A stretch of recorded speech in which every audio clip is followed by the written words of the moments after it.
Hello, everybody. Welcome to Fridays at. I'm Karen Taylor of the Color Vowel Chart, joined by teachers from the Color Vowel community here to talk today about Color Vowel, the research that supports it, and the research that we would like to see come out of it, frankly. And so we're going to be doing some brainstorming and just imagining today, and also knowing a little bit about what we already can provide people who are interested in research uh, with. That's the end of that sentence. There's the preposition at the end dangling. So yeah, thanks everybody. If we don't mind, I'd just love to know what brought you. I can tell you I asked Gemma to come, so but she might have reasons she might come I would otherwise. have come anyway. So what brings you today specifically? If you'd like to share that, I welcome you to do that. And we will start with Gemma. Just what's interesting to you about researching Color Vowel, if you could share that perspective. And then anyone else who wants to share, say, a goal or an outcome that they're looking for today for themselves. Okay. Hi, Gemma. I suppose for me, and with any kind of research, it's not just finding the best method to suit my students, ways of improving, refining techniques, making learning more accessible and interesting and fun. But it's also very, very nice to have something that we can say, here is the evidence, here's the evidence that shows that what we're doing has some research behind it, has some data behind it. Sometimes people just need to see that in black and white. Obviously, for us in the classroom, we don't necessarily always need that, but it's nice to have both of those things. But certainly, probably like all of us who are taking part in CPD, we're all looking to improve. We're all looking for ways that we can be better and reach our students and make our learning more student friendly. So I suppose those are the two kind of aspects in my mind when I'm thinking about Color Vowel research. Great. You make a great point there, which some people need to see it in black and white. And sometimes that's because they're the ones that hold the purse strings for funding initiatives and resources. Everything from Blue Canoe access, say from a school sponsorship point to, say, providing professional development for their teachers or volunteers. So important. Any other reasons why you're here today? Folks are welcome to share. Anne, you came into the room early on. I think I'm here. I work at Old Dominion University in Norfolk for those who entered a little bit later. And I'm always interested in the intersections between practice, and I'm sure like many of us practice and research. I do work with some of my grad students are actually here, Leah and Xavier. Leah is in the Applied Linguistics program, TESOL, and then Xavier is in the Speech Language Pathology program. And so I'm always interested in seeing how I can, no, I want to say pimp out, that's not the right word, how I can promote Color Vowel. Because I think that and I know Xavier or Lee could probably mention this, it's something that automatically clicks a lot of times when phonetics isn't necessarily clicking or the IPA chart, and it's a pathway to really help the learners that we're working with in whatever field. And so anytime I can try to get the research there and then maybe also promote it to the actual applied link program, the actual SLP program would be helpful. And I know they would want the research. So yeah. Wonderful. Yeah, those intersections are so interesting and important.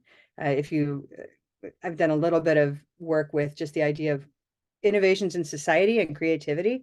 If you've ever read Csikszentmihalyi, real innovations happen when you have crossovers and intersections. So if we look at linguistics and TESOL education and then SLP training for speech language pathology and the work they do, that's very interesting to me. And I'm so glad to have you here, Zebia, from the speech SLP world. Okay. Thank you. Yes, I do definitely see a lot of intersections with using the color vowel chart and in speech as well. And I wish we used more of this type of visual kind of aid in speech. And this semester, I do have the privilege to work with an English language learner who I am also integrating the color vowel chart, giving her resources for that as well to help with her pronunciation. Wow. And is that so? She's an English learner who needs also some speech therapy services? Yes, so she is an elective client. So she is also aspiring to be a speech language pathologist, and she has an L1 of Arabic. So a lot of the things that we are working on have to do with, pronunciation. It's an elective thing for her, but we definitely are using the color vowel chart for those sounds that she is a little bit more unfamiliar with. Wonderful. So glad to hear about that. And again, that's to me already many ways in with research on that. So good. Hi, Leah. You're also here from Anne's World. Can you tell us a little Hi. bit about what you're interested in today? Yeah, I mean, I'm very interested just learning more. I'd never heard about it till I actually was Anne's practicum student last semester, and ever since then, it's been very interesting. I've been able to like join a couple other of the teachers' classes and see how they use it in like the pronunciation classes too. And even now, I'm kind of working with listening speaking as a class, and we still bring it up. They have a pronunciation class, but we still bring it up, and I like to see more of like the research behind it. I am very research interested. That's where I fall with a lot of my studies. So I'm just really interested to see where this will go with that. But yeah. Well, wonderful. So glad to have you here. Hi, Karen. Sure. I was thinking, Just curious, or you have some thoughts you want to share? no, I mean, in adult learning theory, adults want to know why. And so I think research often answers the question why. But I was also thinking about legitimacy and how, for better or worse, power structures like to have legitimacy, and the way that that legitimacy comes through in academia is through research. That's right. So how better to, at least if we have to play that game, then why not have it, like to dismantle the whole thing, but it's Yeah, I'm not going to exactly. do Yeah. that on my own, but at least, I think it's really interesting to, kind of like everybody else has said, to take that research and praxis and integrate it. Thank you. Thank you. And Amina, I know, you're coming from American University, aren't you? Right here in DC. We can't hear you right now. You're muted. So you might want to unmute it. Sorry about that. Yeah, I am finishing up a master's in TESOL.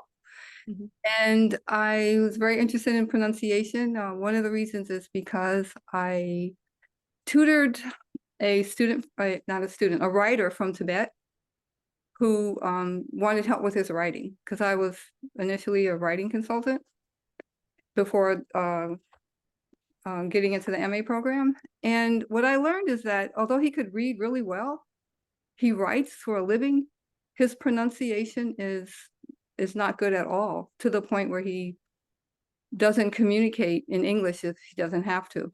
And I just think that's horrible.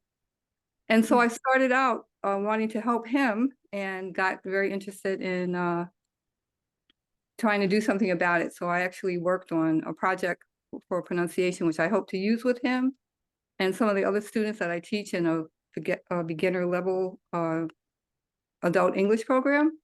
But I know about color vowel. I learned it at some of the workshops at AU, and I got interested and looked online, and there are so many free resources out there that you put out there, Karen, which is really nice.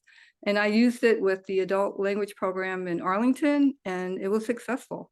And I would love to see research on it so that I didn't have to fight with people, even at AU, about trying to do a project on pronunciation, even, and it worked out, but I had to really like convince people that, please let me do this. So that's where I am. Yeah. I see a lot of nodding. Gemma, this really speaks to some pain points you're familiar with. Yeah. I really want to focus on what you just said, Amina. It's so right. That sense like I can do something and it worked, and I know that it worked.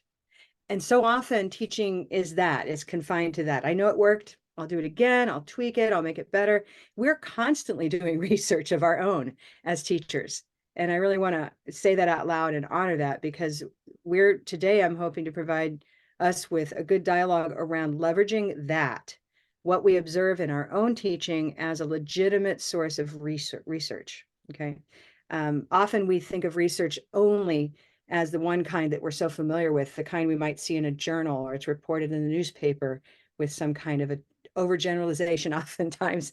But it's often numerical, 75% of this group and whatever. And there are many kinds of research. So that's going to be an important part of our conversation today. I briefly want to share with you what we have available, just if you are interested in the research basis of Color Vowel. From the very beginning, Color Vowel has come out of linguistics, first of all, and that's not true of all phonology slash phonics programs, I'll say. When I had to look at what one might look at as sort of equivalent sector kinds of products out there or systems or methods, so often the world of speech has been explored by people on their own in what I'll just call a research silo of one, and without the kind of formal training they may need. And so in being entirely respectful to that process that each one of us is capable of exploring an idea in great depth, some of those systems are not, they don't have quite the legs that we need a comprehensive instructional system to have. It's been very important to me to remain connected to the research about linguistics and phonology, as well as speech and people, human beings, that make us good teachers today. That's sort of my, I feel like I'm going off in a weed, but I want to just say that. And so part of the reason Dr. Barr has been part of our team for so long, she may be able to join us shortly. But Dr. Barr at American University, is that from its inception, almost from the moment I made the first chart, I met Robin within a year. And Shirley and I and Robin were together all these years, making sure that we struck this delicate balance between something that's linguistically accurate as well as pedagogically accessible. And pedagogically accessible, not just to, let's say you can pick what you want to say first, the teacher, the learner, the teacher, the learner. It has to be pedagogically accessible to everybody involved. And accessibility is not always the case. It doesn't always come with accuracy, I guess is what I'll say. So if you find, you can just go find 3 phonics programs out of the blue, and some of those will not have the kind of grounding that they need, and they can lead people astray, and it's unfortunate. Ours is not just a phonics approach. Ours is, a sound-based approach to sound awareness. Phonics is a letter-based approach to sound awareness. They actually work together. That's another topic, but I just want to kind of get my terms out there. I have to connect myself to phonics programs because there is no other sector that we really fit in. There hasn't been a good way to explore how English sounds until the work we've done with Color Vowel. I think I feel pretty comfortable saying that. So to that effect, what are we based on? On our website, there's a page that I see is not visited as often as the others. It's not quite as sexy, but if you come to our homepage, this is our current homepage. Of course, we're promoting our conference, so it doesn't look always like this as a homepage. But when you come here and come to About, if you go down to Research, this is a page you may not be aware of. Okay, and I can say that statistically, that's data. My own research and my website data tells me that this is not often visited, and it's here for us. And I'm really trying to reach out, and I'm getting responses of folks around the world who are writing about Color Vowel in their master's theses and in their capstone projects. So this has been a great way for us to reach people. But just to know what's here, we do have a section on Color Vowel in books and articles. Okay, so that's, first of all, this is people basically spreading the word of using Color Vowel in useful ways. And that's some of that. It ranges from techniques, integrating pronunciation with vocabulary. One of the most recent is Aviva, one of our Color Vowel teachers, who's integrated with reading skills. That's her book down here. Some of this is more academic. We're thrilled that we're mentioned in a book recently, Second Language Pronunciation, Bridging the Gap, and several others. So you can walk down and kind of see what these are. I've provided links whenever possible. Some of them are a little more than mentions in passing, but some of them are not deep mentions. Okay, so some are whole chapters that are dedicated, like this one that I co-wrote with Claire Schneider. So you'll see that under Taylor and Schneider, and some are more like it's mentioned in the Blackwell manual, but we're honored. And so we want to celebrate that here. Okay. If we come down, we do have some academic endorsements. We're always looking to add more. We know that people know the chart and we don't know who they are. So, when they come back to us, so someone like, if I think of Anne, you would be an example, an academic endorsement, someone who's at a university who sees its usefulness. But we have some lovely comments from some pretty notable people, and we like to add that. It kind of helps build the confidence that the chart and the method deserve. Okay. Down below, though, is something I think you'll find particularly interesting if you want to do research, because this would go into your literature review to some extent. Different aspects of the color vowel approach are supported, each of them, by their own research base. And this is not exhaustive. This is just a taste. But to give you an idea that when we talk about stress all the time, that's not just us. That's based on research. Okay. That when we talk about categorical perception and allophones, and what Broca's area is doing, that is research-based. Okay. That when we talk about brain-based strategies like the open hand to bypass Broca's area, or if we use a chant to get into musical mind, this is not just feel-good talk. This is research-based. Okay. The research basis for priming, flooding, and choral practice. Again, flooding and chants, research-based. Okay. So that's here for you when you need to go back into the journals and be able to show that the method has been built on the work of others and in ways that are considered best practices and of the field. Okay. So questions or comments just on this page?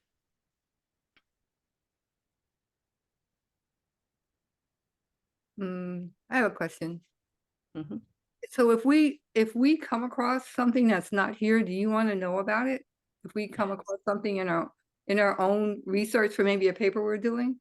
Absolutely, Amina. And you can just use, you can come here or you can just contact, there are lots of ways to contact us. But if you just came here, this is a form where you can share information with me. Okay. That's easy. Okay. So any way that you choose to contact us through the site will get to us. There's also up here where we talk about, what is it? About contact us. Okay. Lots of ways. Okay. Yeah, and I have sort of a growing list of articles that have been published out of a couple of different countries, Indonesia, Philippines, Vietnam. Pretty interesting, and I need time. If you're interested in reading those, anybody, I'm happy to share those with you. I don't have those links here yet because I need to kind of vet them and see what they really are. But there are a lot of people around the world doing work in pronunciation, and they're aware of the chart. So that's neat.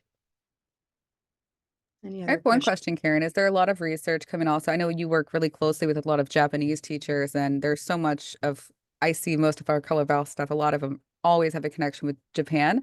Is there any research also coming out of Japan or Japan, TESOL Japan? I'm just curious. That's a good question. I've not seen research coming out of Japan, and I would love to. I would love to. Okay. I think part of that is that there's such an emphasis on grammar and writing and reading in Japanese public schools, and that pronunciation is kind of not as taught. So that might be part of it. Yeah.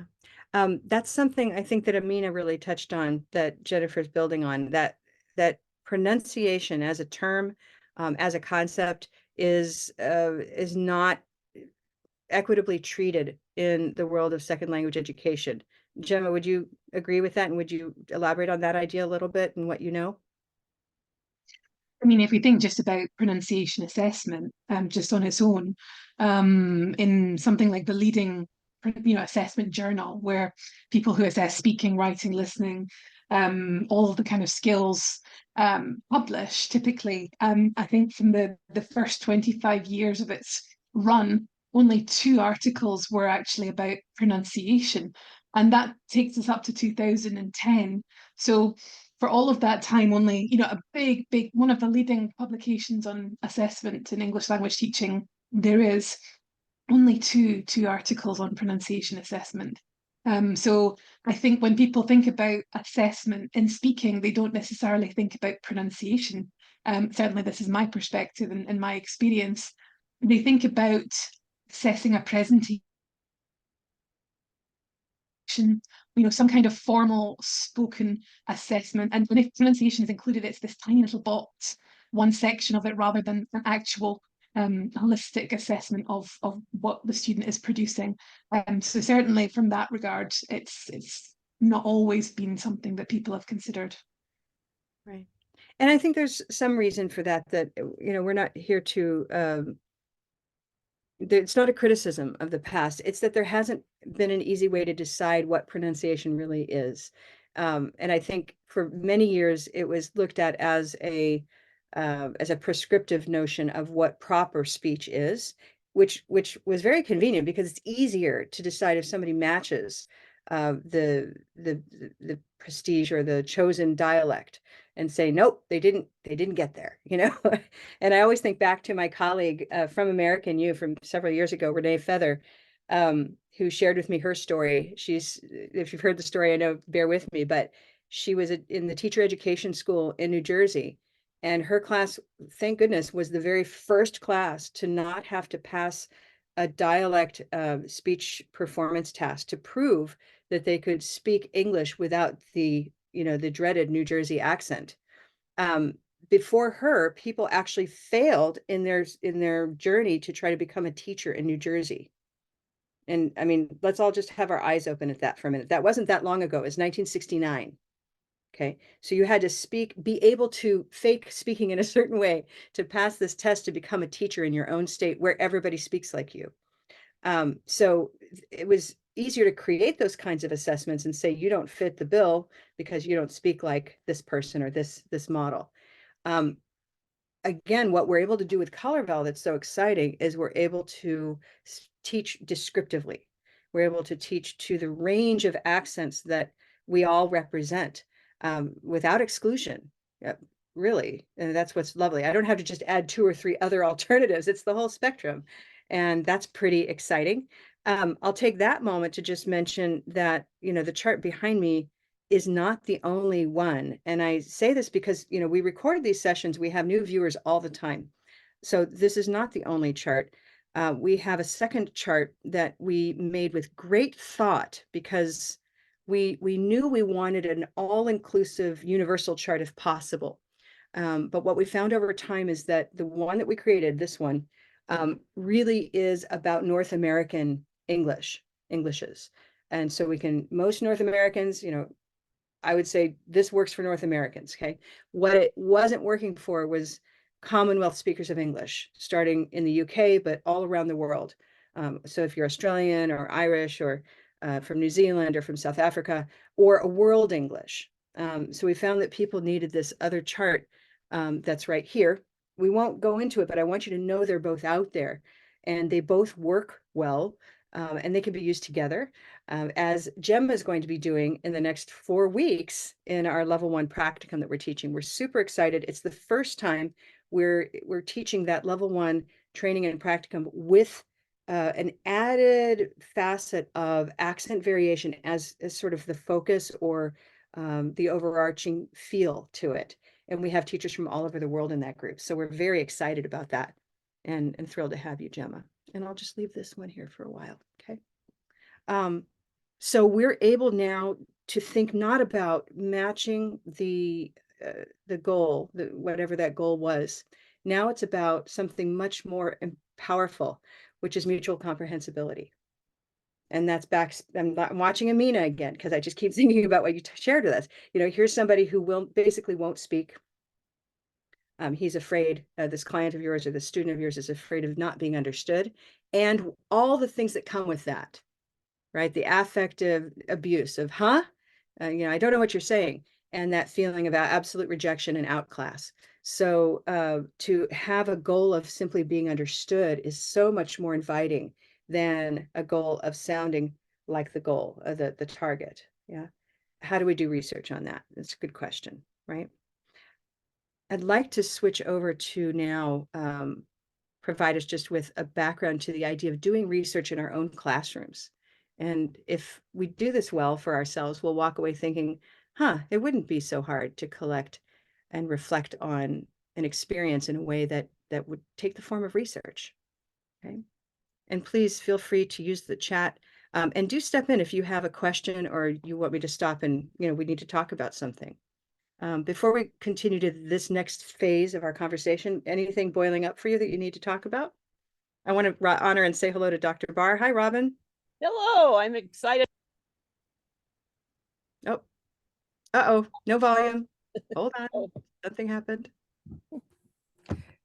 No mic. No mic. Okay, all right. We heard that though. But we're just so glad to have you here. Okay. As we get started, let's just take a look here. 1 second here. Boom. Great. So the question we always want to ask is, how do we know it works? And I say this question a lot because I find that teachers get excited about the chart and about the approach, and then they say, I'm going to go tell everybody. And the reaction they get often is a kind of a resistance, kind of like when you read that excellent book and then you tell all your friends to read that book, and guess what they're not going to do? They're not going to read that book. There's something about getting too excited about something that almost makes it turn sour. And so I often, remind my teachers, don't go out trying to convert everybody. Let's just know that it works, show that it works, be the fact that it works, and others will notice. And I know that's not very business savvy. It doesn't sell an idea quickly. Lord knows we've been doing this 25 years. And now we're finding that it has really come to a point where a lot of people have heard of what we're doing. And it's a very exciting time, but it's taken time to build. And we've done that with integrity, I think. So how do we know it works? That's really the question that comes up. And, many of you have mentioned, Amina said, I did it. I knew it worked. I try to tell others. So what else can you do, right? We have the website. We need to ask ourselves and just know a little bit about classroom-based research. I want to thank Jennifer for putting together a few slides just to get us started. So this is the idea that we can do that research in our classroom. It involves taking a self-reflective, critical, and systematic approach to exploring your own teaching contexts. So it does take a bit of the engineer's mind, I would say, right? The willingness to know what you're doing, to write it down, to know which part you're going to try and tweak and adjust over time, and how you're going to measure the effect of that change in your outcomes with your learners. Anyone want to add to that? I'd like to dive right into an example. I think this is a great one, Jennifer. Jennifer, would you walk us through this? You put this slide together, and I think it's a really good one. It's been a while since I looked at it. Let's say that you are having, you want to see if what you're doing in class is working. You want to see if the way you provide feedback makes a difference with your students. So the goal is to discover the effect of error treatment, corrective feedback on the performance of ESL students. So you can just do this within your own class, and that would be sort of pure action research. And you could, try something different, or just really take measurements on what you're doing, focus on one way of doing it and see, and then the next week do a different way. And that would make a difference. But you could get together with another teacher, maybe even one who's not involved in Color Vowel, and you teach different sections of the same class. So you have your 20 students, they have their 18 students, but it's an equivalent class. Over 7 weeks, you give corrective feedback on students' use of the simple present, progressive. So this is a study that was actually done, and it didn't involve pronunciation, but and so one did not do any corrective feedback to the students during presentation of the or practice of the structure. The classes were observed by a group of teachers, including the 2 in the study. So there were some teachers in the back. And then each of those classes were given the same test. So you did a pre-test to see how well they understood the comparison of those 2 tenses. Then you taught the same lessons, the only difference being one would actually correct the students and one did not. And then at the end, they gave the same assessment to both classes to measure their progress. And the outcome was no significant differences were noticed. So then you have to ask yourself, well, why is that? Is it maybe that this is a something that is not in their level of development? Maybe it's something that takes a while to acquire. And so, maybe we're introducing this whole concept too early, or it's not something we need to worry about right now. Students will, take this in. It's a good scaffolding, but really they're going to acquire it maybe a little later. So.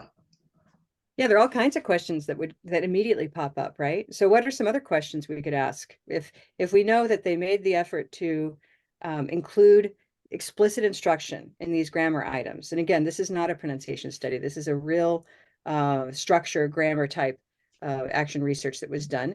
And so the explicit instruction seems to have had or had no significant differences in the results. What would be some other questions that would get at reasons why this may be? Like, I wonder how, yeah, go ahead. Who were the students? Were they all from the same language background? Did they all have the same level of English? First of all, perhaps they were a mixture of students, and it was due to this that maybe they weren't getting any significant results. Mm-hmm. Yeah, were they well placed? Maybe one of the groups, were they equally placed well? We don't know enough about that, right? When you talk about corrective feedback, that's not very explicit. I mean, there are different kinds of corrective feedback. So are you, and I'm embarrassed because my professor is here, but from when I did my TESOL degree, but there are different kinds of feedback. And so what kind were you using? Were you using explicit feedback? Were you getting them to, were you trying to elicit the correct form? What did you do? Yeah. I can do it. I don't remember the names. Yeah, no, we don't. Yeah. So was it modeling? Was it right? Karen? Right. Oh, we can't hear you yet. Sorry, can you hear There me you go. now? Yes. Okay. As a longtime teacher, I know I have experienced that it takes learners a very long time to get those third person singular forms. So 7 weeks, I would want to look at the time, and maybe that's just simply not enough time for the learner to perceive it and integrate it into their language that they have. Yeah. All right. So I'm going to use this as, a little bit of brainstorming right here. So we had the question of how were the students leveled and placed, right? That was one. Karen, yours was, let me just get a lighter, less obnoxious color here. Okay, that's nice. Karen, remind me what you just said so I can write it. It was, is 7 weeks enough for any kind of good instruction and correction? In my experience as a teacher, it takes learners a really long time to learn the third person singular forms. They're just hard. This desired outcome. There we go. And then Gemma, you raised the question of placement, I think. What was another point that was just raised? There's also time. Sorry, go ahead. No, I was wondering if you were asking the question directly to me, but you weren't. It's fine. Yeah, but you made a point, but I can't remember. The other question is how much over 7 weeks? Like what, So how, Jennifer's point, how was feedback provided and how often? Another So that question could also be what type of genres were they writing in? I'm assuming it's writing, so what kind of writing genres were they using? So was it, were they having to compose social media tweets, or was it something like a longer essay, or just again, what kind of genre were they writing in, composing in? Yeah. So did the classroom practice really help them notice and make those Mhm. changes? Good. So then what was the instructional context really like? Yeah. And that's an interesting assumption because I automatically assumed it was in speaking, not writing. So what modality? Good. And I agree with you, Karen. I was so in a spoken state of mind that I was imagining, are they getting that third person S, or yeah, all that kind of stuff that could go either way. It could be in the written or the verbal. So what modalities? Okay, all kinds of great questions. I find the question intriguing. Could you do something over 7 weeks if given all the same constraints or the same touchstones? What might we do? Let's just pull this. What might we do as color vowel teachers? Let's change this into a spoken modality. Let's imagine for just a minute. And what might we do over 7 weeks that would count in the color vowel world as feedback on simple and present progressive, especially third person singular forms? Any ideas of what that kind of intervention would look like? And here I'm really pushing on those of you who have been trained to some extent.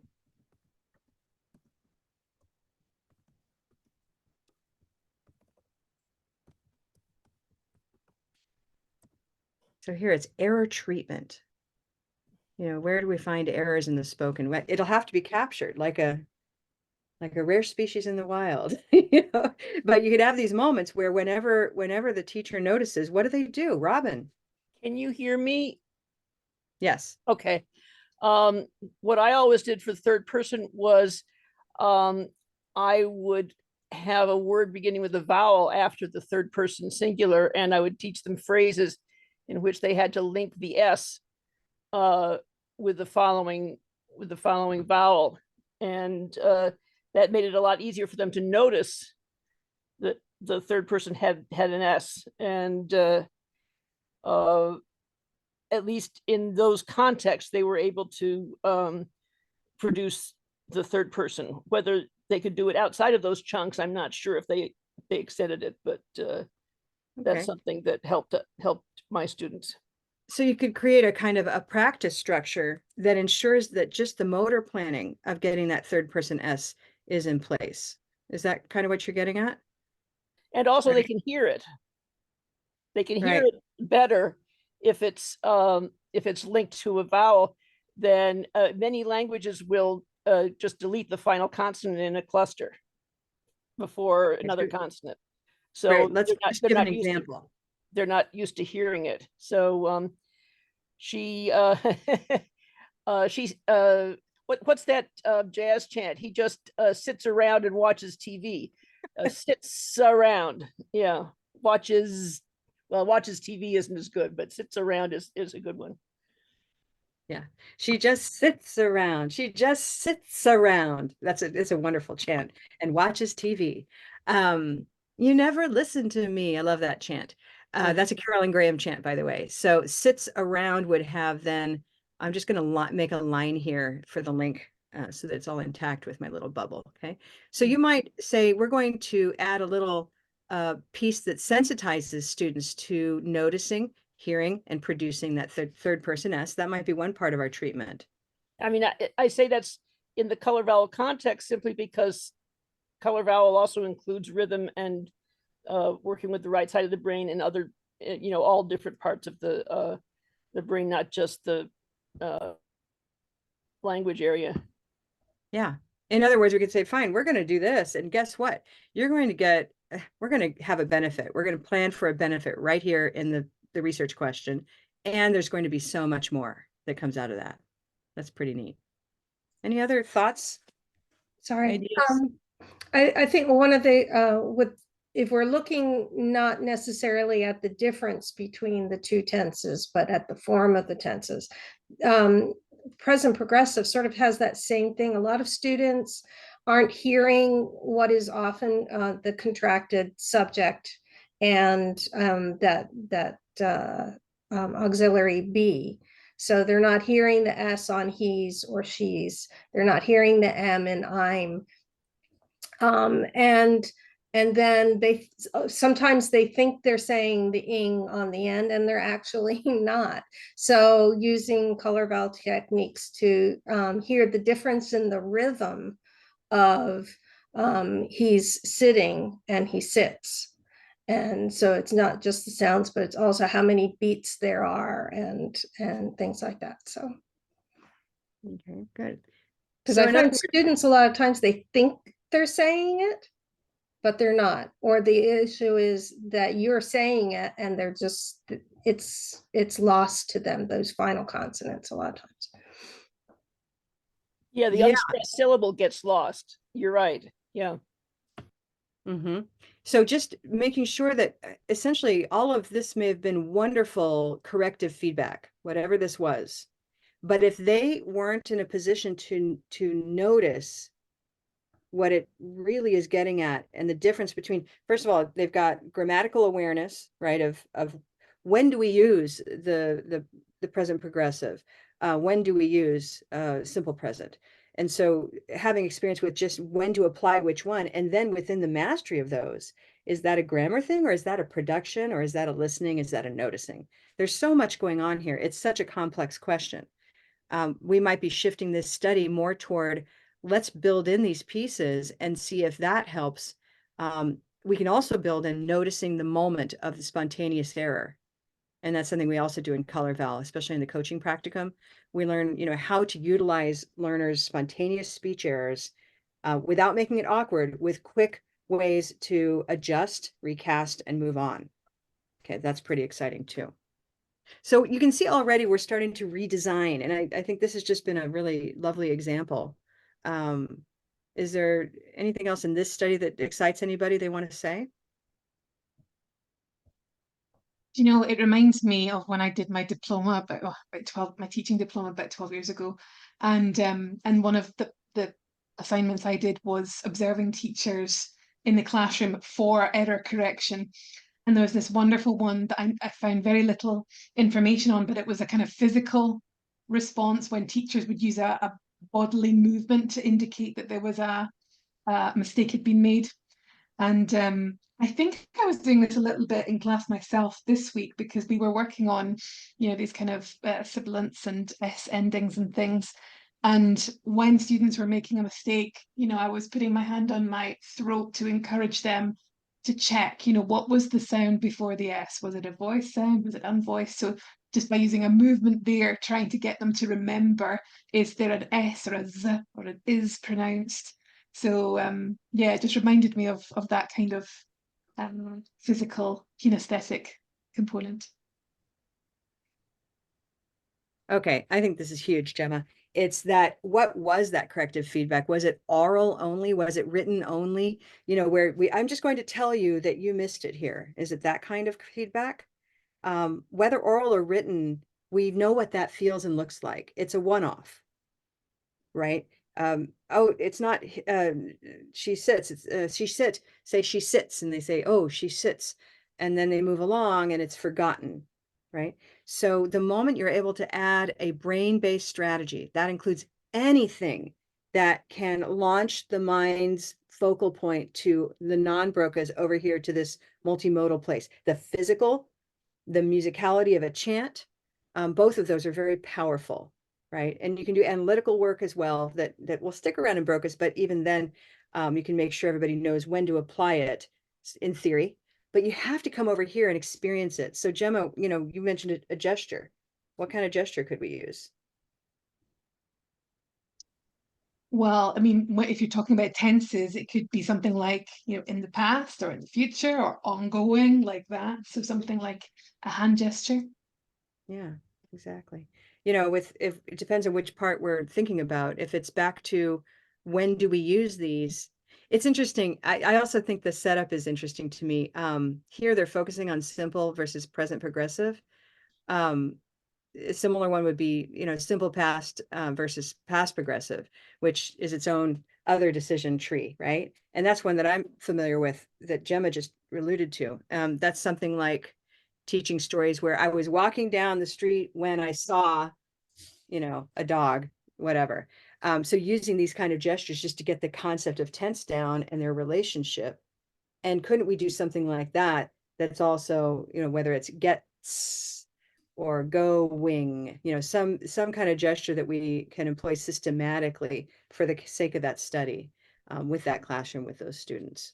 That's the way we think in Color Vowel, is adding something to the cognitive feedback we give. It's Karen, not that actually sufficient. reminds me of I was watching one of the previous Fridays and I think it was when you were talking or someone was presenting about working with Spanish speakers. I can't remember exactly, but she had added something as a visual representation specifically for Spanish speakers because the resting place for them, the vowel resting place is a little bit different. And so she drew an arrow. I don't know if you remember. She drew an arrow underneath the vowel, kind of just to remind them to like lower their jaw or lower their mouth. I can't remember exactly.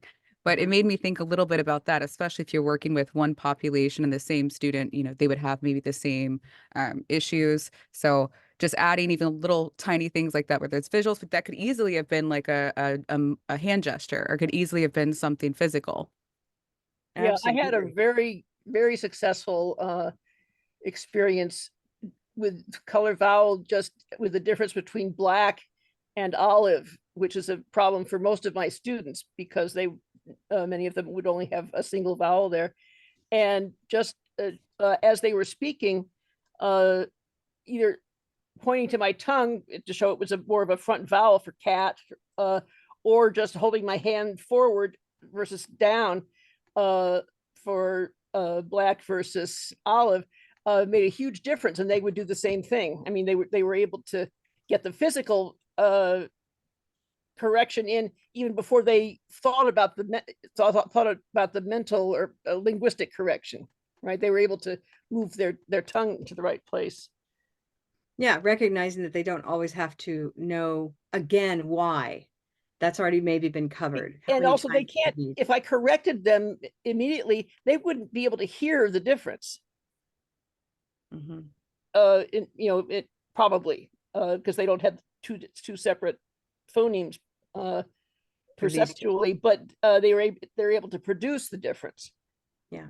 So if we're able to then say we have these touchstones of how to produce olive that are a workaround for someone who doesn't have olive, then you get to the point where you just hold this up, or you do the hand gesture that you have associated with, as we have. Many of you have been in Valley Yoga with me, and we have beautiful footage of Dr. Barr using these gestures that are very iconic for her classroom. This sort of, for and so forth. And Robin, we watched that. It's fabulous. Okay. So that kind of all of these terms that we were encountering in the slide we were looking at come down to, well, what are these interventions? What is correction? How do we know that we're doing due diligence of just correcting in a way that is effective? And are we going to do a whole study around the student without even knowing that? That's not such a great investment of time and effort. Okay, beautiful. Well, I think we've done a lot of really good work with that idea. Some of the steps of action research that we can all think about is a bit of what we've been doing. We've been brainstorming ideas. We can start to be curious and write the questions down that we're curious about. And the narrower the question, the better. And I'm going to let the research savvy people lean in on that. Do you agree? Specific is better than general. Robin. I've got in theory, yes. I've done enough advising people on their own research projects to say, no, narrow it down, narrow it down. But when I'm doing my own action research, I often don't even know what the question is. I'm basically flailing. I'll try this. Well, that didn't work. Okay, I'm going to try this thing now. No, well, that's no good. And so I'm not really sure at what point you can turn it into research. One of the problems I had with my own research is that there's really no control group. right? I mean, you can Oh, Oh, you're oh, muted now. you muted yourself. can you hear me now? Yes. Okay. I'm sorry, my computer's broken. I'm trying to use my husband's, and it's You're doing great. out of date. um, so yeah, So there's you no don't have a control group. I don't have a control group, and so you can't you can't use a classics. You can't use statistics. You can't. There's no classic research template that fits. So action research, you have to use. It's not anecdotal. It's case study. I guess I have to say. So, anecdotes are considered to be not real research. But if you call it a case study, then suddenly it's real research. Okay. Yeah, Gemma, you know what I'm talking about. And in linguistics, case studies are perfectly legitimate. You could follow the language development of one child, over several months, and there's no control group for that. You're just describing what's happening, and that's where I've found my research is the most helpful. Is just describing what happened, and then trying to once you see what happened, then analyze the results, figure out, okay, why did it work this way? Testing is not something that I find easy to do. What about surveys? I mean, surveys are a form of data collection that, don't require testing exactly, and yet can focus us on a research question like confidence, for example. It's a pretty abstract concept, speaking confidence. But I've found if we focus on how students feel, it's much easier than trying to drill down into something. And here I think I'm contradicting myself, that's a pretty big concept, right? The research question, are they going to be more confident? But if you work with surveys of the learner and get their feedback after something is different this time around, that would be one way to go. I mean, it's sort of case study like with a bit of data, right? That's what I've done with Blue Canoe. So surveys could be a form of your data collection. And then you don't necessarily have, you can do longitudinal studies, and that's like having a control in a way. They were at this level before, and now they feel this way pre-post. I think part of action research is being very clear on what the problem is. I mean, if you're going to pick something that's Oh, Jennifer, you're now muted. sorry about that. If I want my It's like we have a gremlin in the room running around, muting people. It's not what's me. happening. It is Friday. What was I saying? Oh, be specific about the problem, because it can't be something nebulous like I want, how do I get my learners to speak better? I mean, you really have to, what is your pain point? What is the problem that's really prohibiting your learners from progressing, or you're feeling blocked in some way? And so articulating that problem very clearly that you're going to address. And then I think the research question is more like, what are the effects of doing this on this problem? Great. Okay, so what are the effects of having a daily chant that targets third person S, on their use of the third person S the next time they have a task where that's elicited? So it could be, what was I going to type here, Jennifer? It was, what are you going to do about it? What, yeah. Essentially, What strategy, what strategy are you testing? You got to say, this is the one thing that I'm going to do differently, and I'm studying the effect of doing this. So, if your students are having problems with identifying the stress, well, what different thing are you going to do than what you've done before, and how often are you going to do it? And so Robin, I want to take what you just described I would posit that all good teachers think in the way of, I don't think that worked. Let's try something else. That worked better.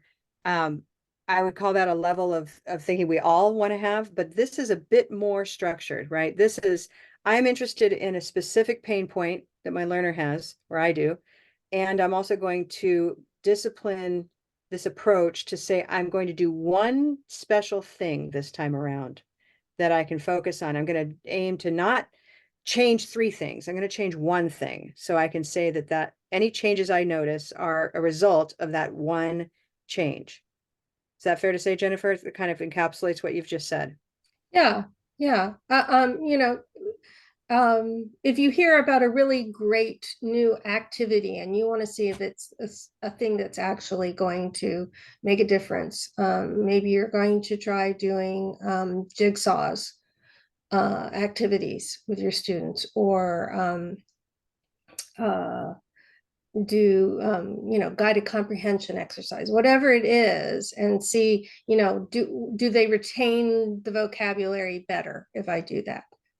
Are they able to pronounce the words correctly and use them correctly in sentences, the next time we visit it in 2 weeks, or whatever it is?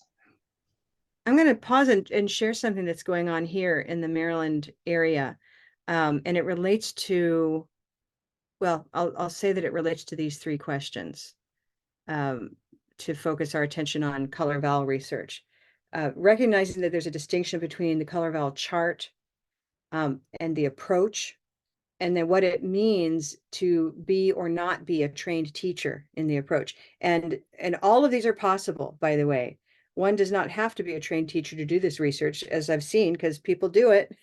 I'm reading this one study by a gentleman in Vietnam who simply asked the question, and this is the great question about the chart. Since he's not trained, he can't really be aware of the approach, frankly, unless he's watched a lot of videos, a lot of Fridays at 5. He would glean that there's an approach.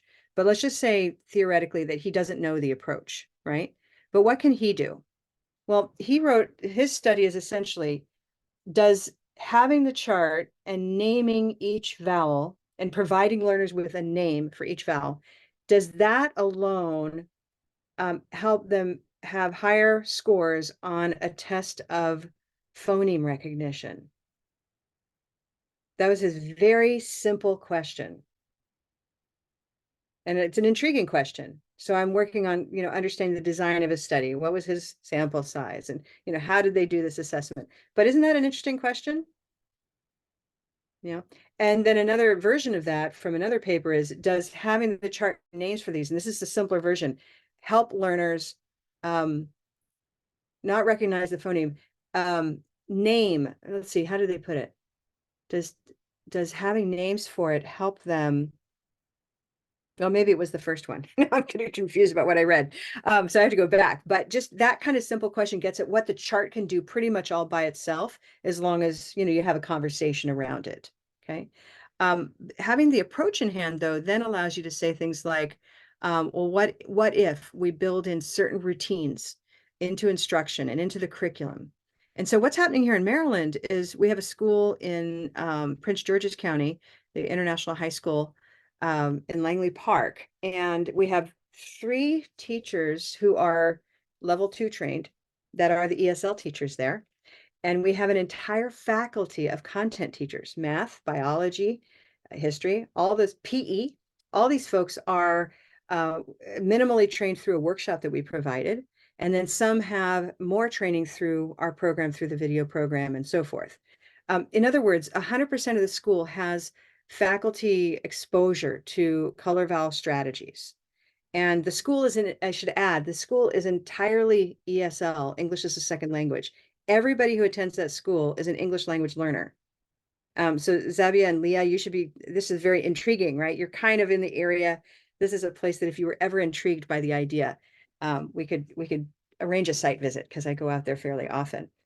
So what are they doing? And what is this research? One pain point is that their students tend to be pretty reserved in their classrooms and don't participate academically.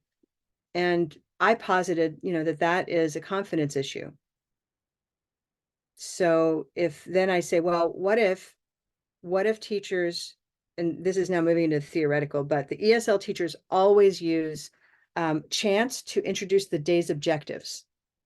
So they have the objectives on the board. They have the learners deliver all of that, by the way. So first of all, they put more practice in front of the learners. Anytime a teacher used to talk, they have the learner do it. So that's the first strategy.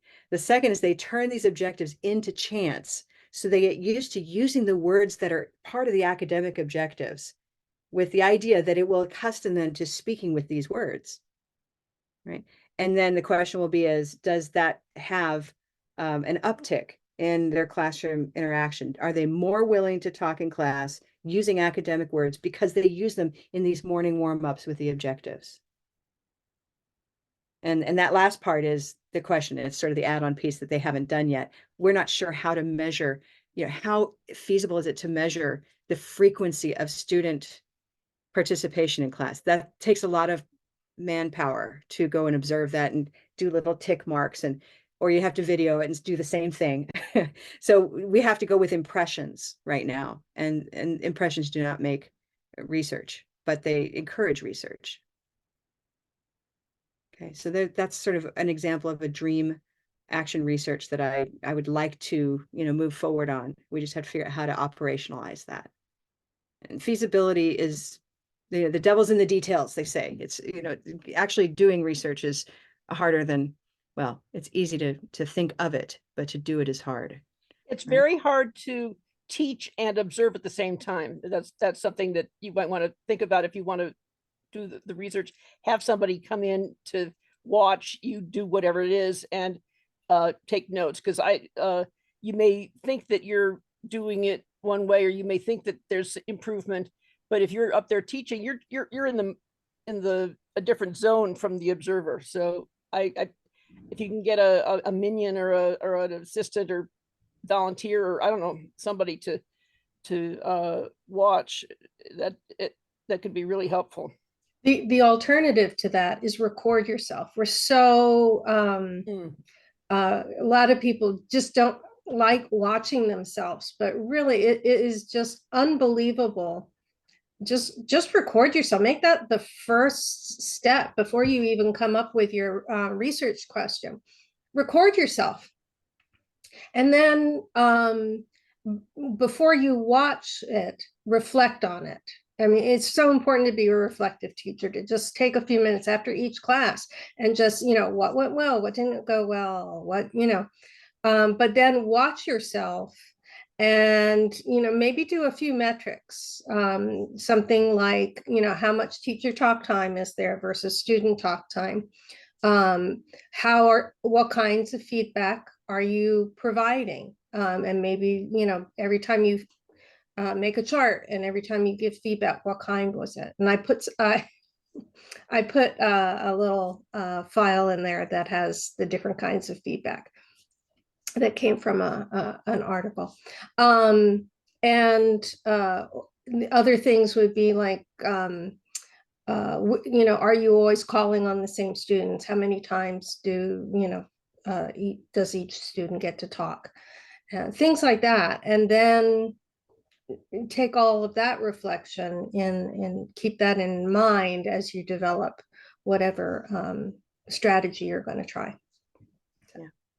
And of course, yes. Doing something bigger. I've done a cooperation with an applied anthropology class where those students actually have to learn how to do field research and making notations and things like videos.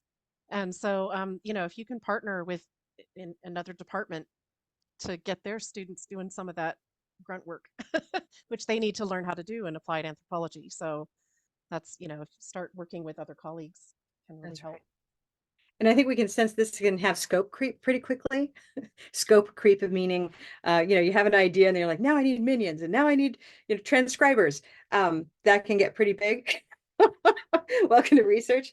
But remember, we can always keep it very small. Again, like the gentleman in Vietnam who's doing this, very tiny thing. A lot can be said if you have a good number of people, over 10, if you want to have some statistical significance. and a very, direct measure. If I do this, does this go up or down? And that's one way to go too. And everything in between, of course. But this has been the sort of the beginning of a dialogue, I think. We've already, an hour has passed, by the way. Did you know that? It's hard to believe, on a Friday. So I want to thank you for being here. I'd love to finish out with just ideas of next steps. What would you like to have happen next, and how can we support it? Would you like to have another session like this with this kind of topic? Who is interested right now in doing research of their own? And you don't have to be, right? You may not have the bandwidth, but who's interested in designing something? Anybody? I am. Okay. I have All all right. these ideas and not enough students to go do them. I can't do it all myself, and I can't persuade people to, oh, I would love to have you do that. They want to do their own stuff. We should partner up because I have some students. Oh, I've got so many ideas. I have. I would love to know the answers to. Well, and maybe there's something to that, Robin, that we could actually brainstorm some of those ideas. Yeah. That's its own value, is just having research ideas to activate the research gene in ourselves. Not everybody's Yeah. thought this. So Gemma, I have some research topics that I, can't do, and I keep I've had several cohorts of students not want to do them. So I want somebody to do it. Jennifer? Well, I was thinking maybe we should start a research thread in the teachers community. And then you could post ideas that you have for research, and maybe, is seeking one teacher who's willing to do this with me. And you could, maybe if you have an idea for research and you want, 2 or 3 different teachers in different contexts or something, or, I'm looking for somebody else who's teaching, grade 3 in the United States, and, with, mostly Spanish speakers. And I'm sure, we've got like 400 something teachers in that community now. So if, perhaps we could have a little group where we can share in there. It's like those, if you're in a writing community, they have plot bunnies. So we've got research bunnies. Yeah. Well, this is a really nice segue to our teachers community. If you have come here today, not from the teachers community, you know that over in the YouTube channel, I always post a link to join. It is free to everybody. You don't have to be Color Vowel trained or even really know what it is yet. But if you're interested, then you can come here and get started. Note that we always have our upcoming events here. We have others I'll be posting soon. If you go to recorded sessions, I post our Fridays at conversations here, so you can go back and watch past sessions easily. Maybe you also subscribe to our YouTube channel and look at that, whenever something's posted, but this is a place to go easily. What else did I want to say? Oh, these are those threads that Jennifer was talking about that we can add, one right in here that's about research.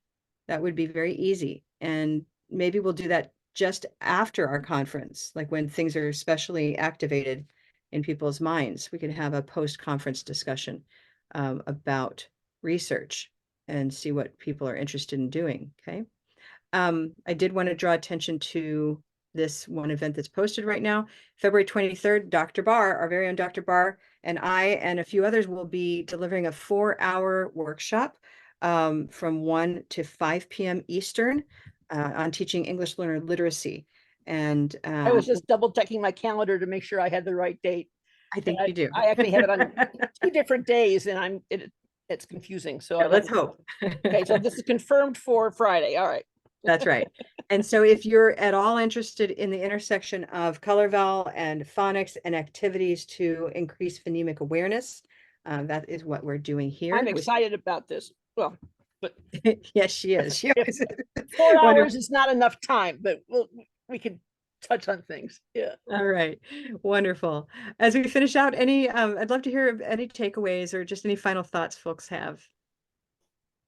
Hi, Gemma. I found you an image, Karen. Yeah. You know how the other day you were saying, I'd really love to have an image for action research. And I went away and had a look, and I actually found something a colleague of mine had prepared. It's not a scientific, academic, you know, graphic or anything like this. It's she's my colleague is a graphic facilitator, so she works with students on using simple drawings and simple images to increase clarity, but also kind of memorability of learning and things. Yeah. And she actually wrote something about using a roadmap for designing action research. And if you like, I can show it to you. It's very, very simple, but it's very fun and very clear. Let me. I just asked that you change that but to and. It's very simple and it's very effective and clear. And it's very sure. I'm in love with the simple. Oh, this is beautiful. Oh, lovely. Yeah, so this is her roadmap, and she was working with a group of teachers who work with refugees and asylum seekers, and so she spent a couple of weeks kind of writing about what action research is, and she made this roadmap because those teachers were trying to also implement action research. So yeah, it's just identifying the problem, you know, what's happening in class, what issues or what questions do you want to answer, and then the three little light bulbs are Strategy. what could you do? Yeah, what solutions, what techniques could you trial in class?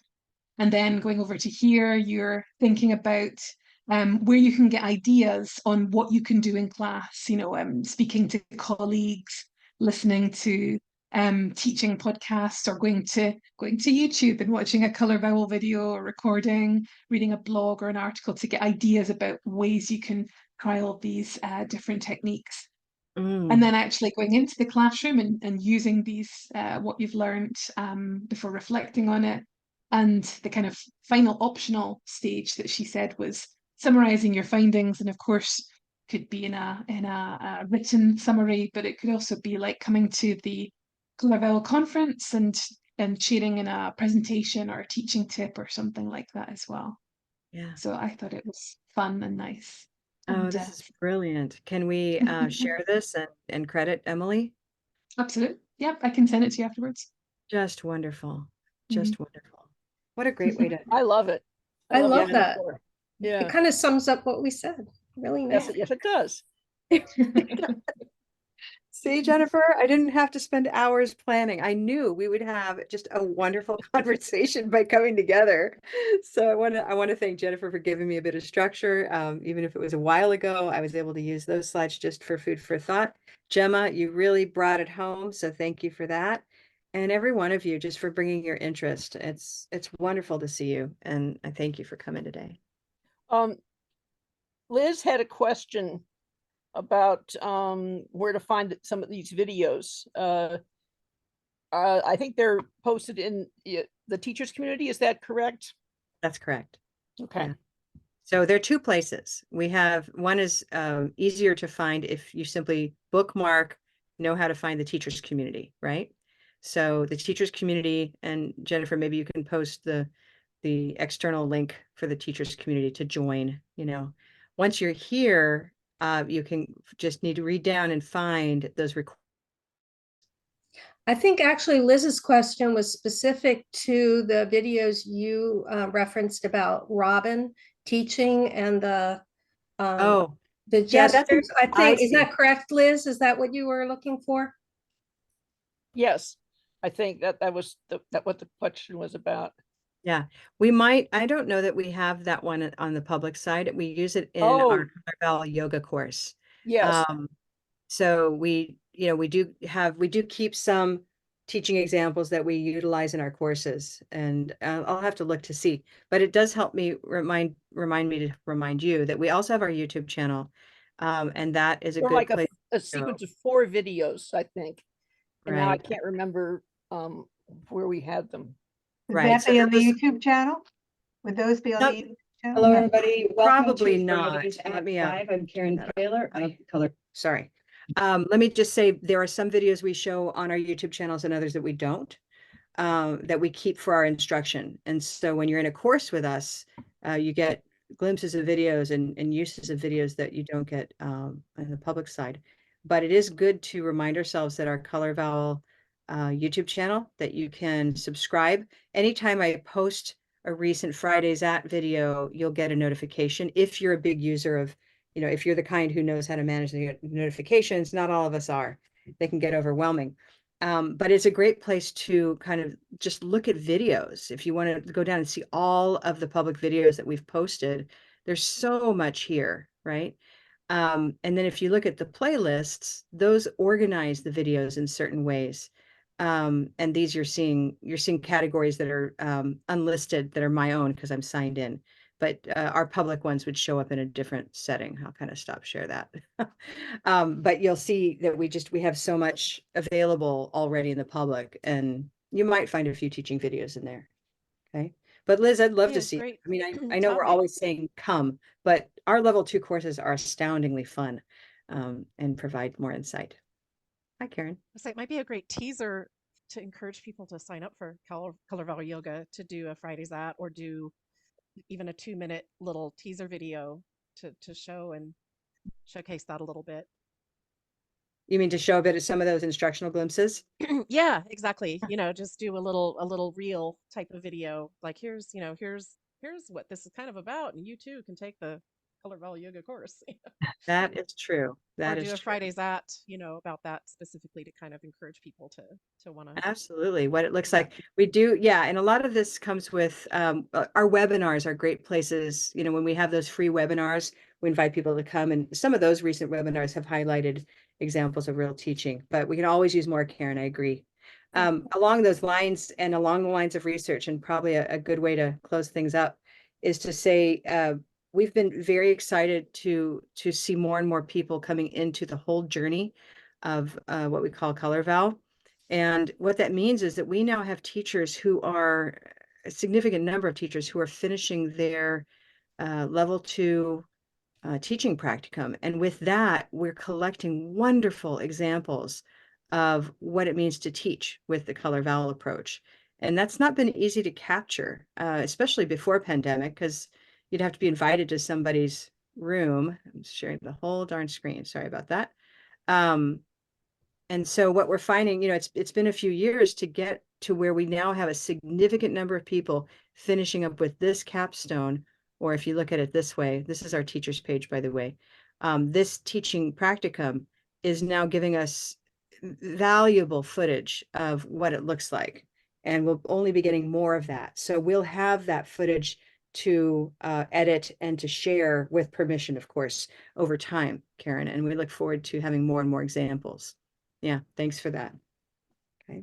Everybody, thank you so much for your time, your energy. Thank Have you. a great one. We'll see you again soon. Great, thanks. And don't forget to sign up for the conference. Colorval.com. Talk to you later. Bye-bye. Bye-bye.